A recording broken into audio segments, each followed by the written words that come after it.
President Donald Trump's hiring freeze, which was enacted as soon as he entered office, could not have come at a worse time for the National Park Service. The agency that relies heavily on seasonal workers was just in the beginning stages of staffing up for what looks to be another busy season. Now parks officials and experts are warning that some of the nation's most treasured parks that were already having trouble keeping up as popular tourist destinations may face even more crowd control issues. For more on this, we welcome Tim Whitehouse, Executive Director of the group Public Employees for Environmental Responsibility. Mr. Whitehouse, thank you for taking the time. Thank you, Eric. So what is it about the hiring freeze that is most affecting the National Park Service and, the other agencies that obviously have a hand in maintaining and keeping the crowd control numbers controllable, I guess? What is it about the hiring freeze that is stinging the most? Well, the National Park Service relies heavily on seasonal staff to keep the parks running smoothly throughout the busy season, which is usually in the summer in most parks. Each year, the Park Service hires between 7,000 and 8,000 seasonal employees. These employees welcome visitors, they educate visitors, and they help ensure the safety of visitors. They operate visitor centers. They operate the entrance booths when people enter parks. They maintain facilities and grounds. They repair buildings, they protect historic sites and natural resources, and they conduct research for the Park Service. So this is absolutely devastating. The Park Service has about 20,000 employees, so this freeze is significant. For the park visitor, I guess, what would be the first thing that they'll notice this coming season if things aren't, if they're not allowed to hire all these folks that they need? What is it? The park ranger is obviously the bread and butter and face of the National Park Service, but what is it about a visit that may be affected? Yeah, so it will depend on the park, but certainly most parks, visitors will see dirty facilities. They'll see canceled performances. They might find unsafe campgrounds. They'll find overflowing trash. They'll find fewer staff to provide interpretation services and historical tours to the visitors. And there'll also be major impacts in the surrounding communities, which rely on these seasonal workers who both live in, spend their money in these communities. And then some parks, I question how they'll be able to open. So, for example, Wolf Trap, which is a national park for performing arts in Virginia, is staffed by about 70% seasonal staff, and by now they should be staffing up. And so some parks will have trouble opening, and other parks that do open, most I think will open, will be dirtier, less safe, and poorly organized. And what can you tell me about the makeup of these seasonal employees? I don't need any hard numbers or anything like that, but is it mostly, retirees who are looking to keep active? Is it younger folks that are trying to get more into the National Park Service and want to gain the experience? Who makes up this workforce usually? Yeah, great question, Eric. I don't have specific numbers, but my experience tells me that the seasonal staff are largely younger people with some retirees or people approaching retirement sprinkled in. So these people are beginning their careers. Many of them want to enter the National Park Service as a career, but many want to enter the field of public lands protection. There are also, I should say, many seasonal wildfire fighters. And there are many seasonal law enforcement. It's good that the Department of Interior lifted the ban on hiring seasonal law enforcement, but those are only about 100 throughout the National Park Service. So there's a significant need for all these positions to be filled, and they generally are younger people, but not exclusively.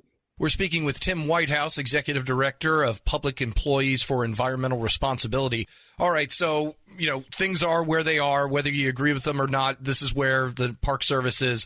What are some possible solutions? Could we be looking at some of the nonprofits coming in, maybe a volunteer workforce that may, try and just stem the flow a little bit? Maybe some, like I said, frequenter park visitors may be deputized to help with crowd control. What do you think is going to be in store here?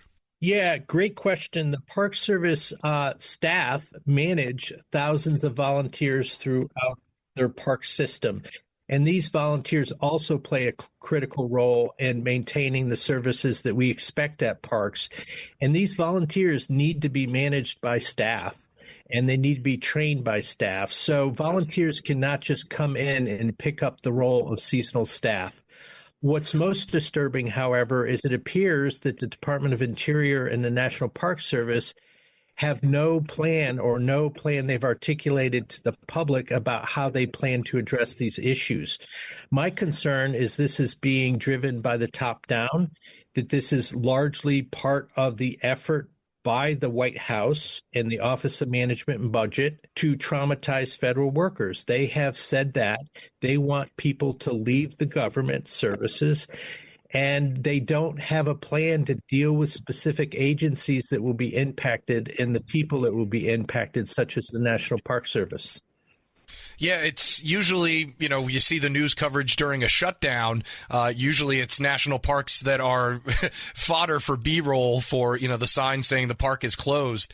What do the National Park Service members feel when they are used kind of as that, like I said, front and center for government inaction or government involvement in a local community and maintaining something that we all really do cherish? It's, pretty bipartisan that the National Park Service or national parks are redeemed as, national treasures.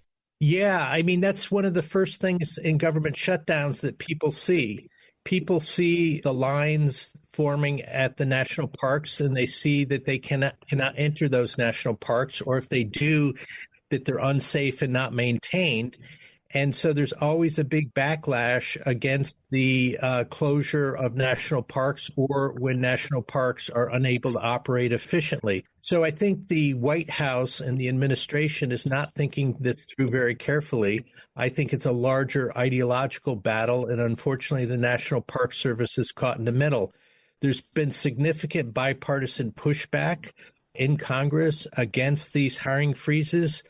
And the conservation groups and the groups that monitor the Park Service are pushing back. But we need to see action soon because these hiring practices need to begin immediately. They're way behind schedule. And they've also rescinded over 2,000 seasonal and permanent positions. And there's a big question about whether these people would reapply. So they've already identified who they want to hire, and then they've told them your positions are rescinded. So we're in a state of chaos right now, and that's unfortunate.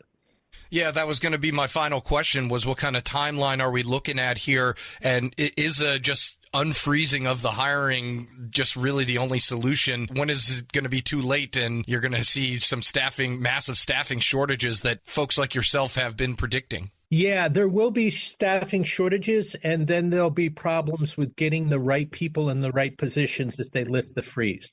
So, for example, as I mentioned, they've rescinded many offers that are already made. So some of those people may have already moved on and found other jobs. Some may be turned off by the idea of public service at the National Park Service and look for other jobs. And, parks will scramble. I have to say the National Park Service, the professional staff there are true professionals. They operate in a bipartisan manner. When that hiring freeze is lifted, they will do their very best to fill those positions with the best people possible. There are other issues, though, affecting the National Park Service beyond the seasonal job offer freezes and the revocations of job offers, is that the administration is pushing people to retire early. I'm not sure how many people in the National Park Service have retired early. They are firing probationary staff throughout the federal government. I'm not sure how many will be fired at the National Park Service. I hope none. And they are encouraging, people to take the so-called fork in the road, which is 9 months of administrative leave without having to work. And so there will be significant pressures on the National Park Service besides the seasonal employees. We've covered it with other agencies, and once again, whether you agree with it or not, the solution for conservatives in the White House and in Congress, typically for agencies, is, well, why don't we, privatize the agency? Why don't we privatize the work it does? Has there ever been a notion of actually, hiring outside help to maintain or contracting an organization to run a national park? Has that ever come under consideration? Once again, I imagine that Pierre does not lobby for that to happen, but is that an idea that is floated around that you all either counter or agree with or whatever? Yeah, so one concern we've had over the years is the increasing use of private concessionaires to run the park service. And in many parks, that has not worked